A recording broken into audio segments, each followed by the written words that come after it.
Welcome back to County Connection. For this next segment, we're going to be talking about how to increase our recycling rate for all of our glass that we collect in our houses.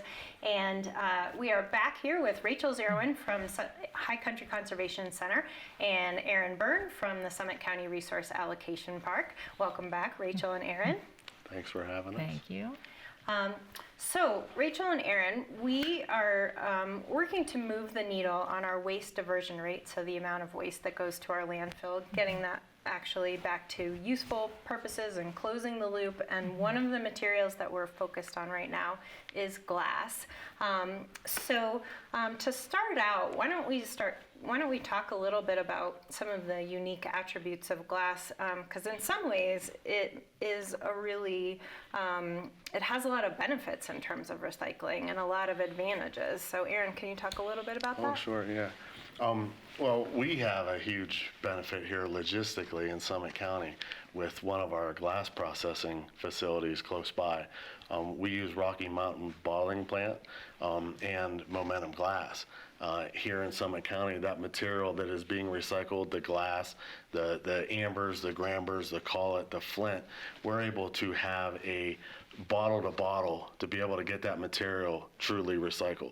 So that's encouraging for us. There's a lot of communities here in the state logistically that just cannot recycle that glass because of logistics. Mm-hmm. And we're fortunate enough to be very close in proximity to those processing facilities on the Front Range.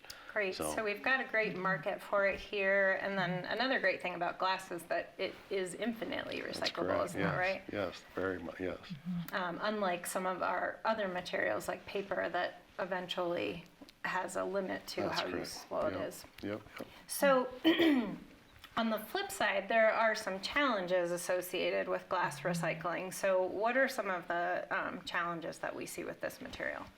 So one of the things that's really important to note is that in our community, glass is not accepted in single stream recycling. So single stream recycling is going to be your commingled recycling bin. Some people call it curbside. So at your office or at your home where you mix all that stuff together. Glass is not accepted in single stream. And what happens is that when that glass inevitably breaks, it fixes itself into plastic bottles, into paper, and makes everything less valuable, or in the worst case scenario, may even send it to the trash. So, thankful to our community who made a decision to remove that from single stream quite some time ago.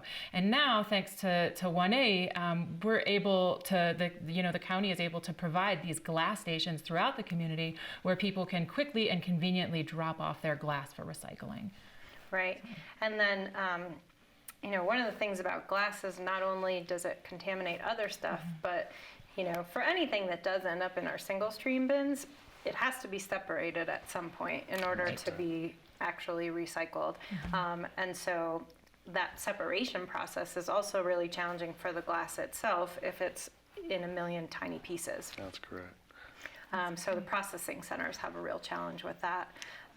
So Aaron, when glass does end up broken into a million bits at a processing center somewhere, what's its eventual fate typically?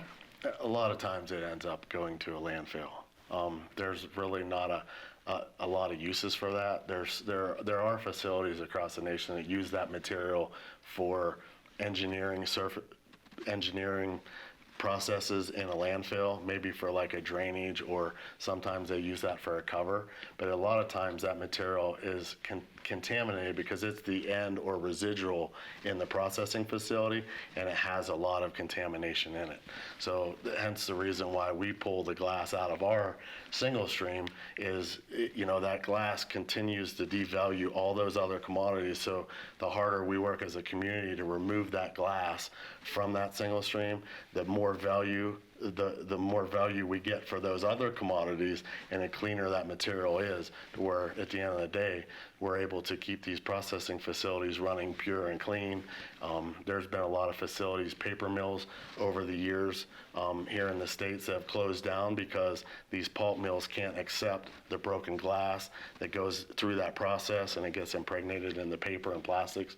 So it's, I think we're finding out over time that this is a challenge, and we're taking some precautionary measures to ensure that we don't have that material and that glass in that material to contaminate it and devalue it. Right. And so then up until this year, people's only option, which was still a good option, was to go to our free drop-off centers, right? Correct.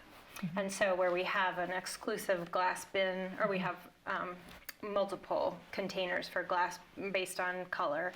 And so, but now we're expanding those options to make it convenient, as you mentioned, Rachel. So this was approved by voters in November of 2018 to be able to provide these waste diversion programs, not just glass, but other materials as well.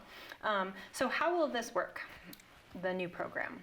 Sure. So we're working with the county and towns across Summit County to identify locations that are going to be easy for residents. So a lot of times you'll see it at the foot of a neighborhood or at maybe a store where people gather. And that's just with the idea that as people are going about their everyday lives, they can easily drop off glass, right? So it's easy to recycle if you have single stream. How can we make that glass easy as well? And these containers are really, really neat. They're designed to prevent contamination, which is when things you don't want to end up in the recycling bin end up in the recycling bin. So that the way that they're designed with special holes to be able to drop in glass bottles really helps prevent contamination. Again, it's in a convenient location and at the foot of neighborhoods. And we're looking at sites really all over the county. We got, 8 or 9 set up so far with more to come. So looking forward to making it a little bit easier for those folks who do have single stream to drive by or walk by one of these stations and drop off their glass. Great. And if folks are looking for station locations, where can they find that info? Once everything is online, so once everything is able to be used, you'll find everything at highcountryconservation.org. So that's eventually we'll have a map of where everything is, so it's easy to identify sites in your neighborhood. All right, fantastic.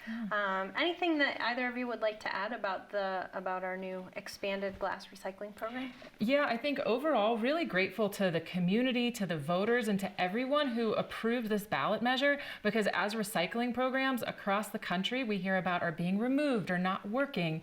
You know, Aaron and his team, they're doing an amazing job, and the voters are saying that they want this. So it's incredible to see in this community, and I think we're really lucky here in Summit County to have these programs that are working and that are successful coming online. And when you're recycling with Summit County, you know it's getting recycled. So we appreciate it.